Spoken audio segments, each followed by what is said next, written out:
హ్మ్. హ్మ్. హ్మ్. మంచి మనిషి. ఆయన అంతకుముందు ఒక రకంగా చాలా హితైషి. ఎట్లాంటి వారంటే, నేను వైజాగ్‌లో పనిచేసేటటువంటి సందర్భంలో అసలు ఫీల్డ్ వదిలేద్దాం అన్నటువంటి టైం అనమాట అప్పుడు. హ్మ్. హ్మ్. హ్మ్. వచ్చి కూర్చుని, "నువ్వు నీలాంటోడు ఉండాలా సొసైటీకి. నువ్వు అట్లాంటి పిచ్చి పని చేయబాక. హ్మ్. రాజీనామాలు చేయబాక నువ్వు. హ్మ్. ఉండు" అని చెప్పేసి హ్మ్. నన్ను మోటివేట్ చేసిన మనిషి ఆ హ్మ్. టైంలో. హ్మ్. ఆ తర్వాతన కూడా చాలా బాధ్యతగా మాట్లాడతారు ఎప్పుడు కూడా.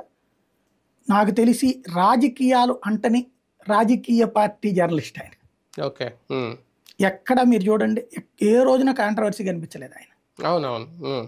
పవన్ కళ్యాణ్ గారు వెంటనే ఉంటూ ఉంటారు. అవును. పూర్తిగా ఆయనకు కావాల్సినటువంటి సమాచారం అది ఆయన ఈ సలహాలు. సలహాలు అది తప్పించి హ్మ్. ఎక్కడ వేరే రూట్లోకి పోల. హ్మ్. నిజమైనటువంటి జర్నలిస్ట్.